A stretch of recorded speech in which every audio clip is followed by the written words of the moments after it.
Next is going to be calibration. You have to remove some of the protective film. You want to find the spot that doesn't vibrate when you tap it.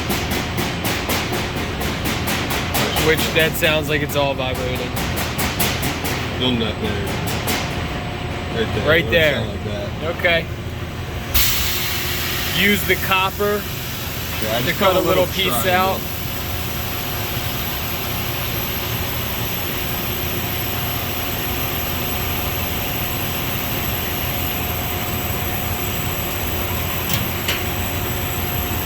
Now you bring the head over to that open spot. Alright, so to move the head, you use the white arrows to move it over. If you need to move it in a faster manner, you hold the fast button down while hitting an arrow. Be careful not to slam the machine into one of the sides while doing that. To lower it down, you have these buttons. This is down and up.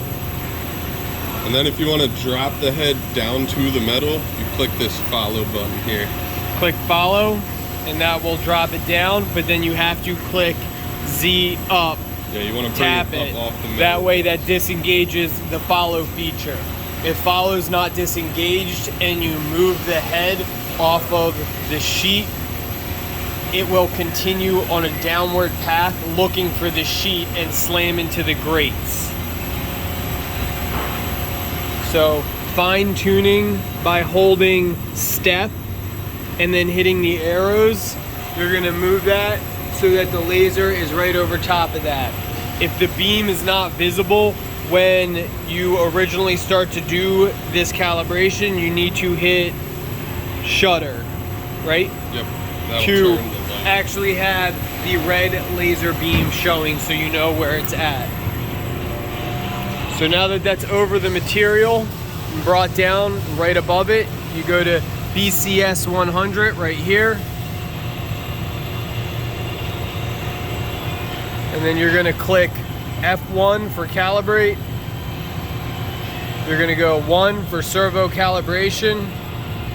You're gonna hit start. And what's gonna happen there is nothing visible, but it's calibrating the servo motors.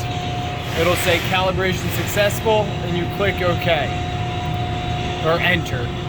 Next, you're gonna go to capacitance calibration, that's 2, and you are going to hit enter to start it. And this one won't work unless the head is right above the metal.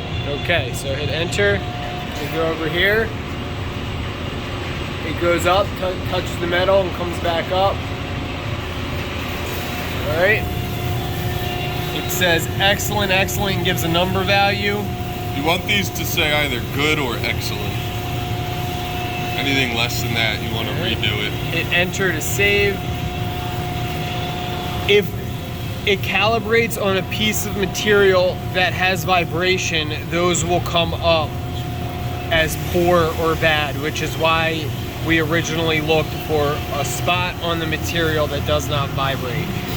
You saw that graph that appeared real quick. You want a nice curve just like that graph. If there's vibration, there'll be jagged edges throughout that entire graph, and that's when you get the poor reading. So after you hit enter, it brings you back to the main screen. You have to hit F1 again for calibrate, and then 3 for self-adjustment. All right, you're gonna hit enter. It's gonna bring it down. It's gonna tap on the bottom a few times, and when it's done, it'll bring itself back up.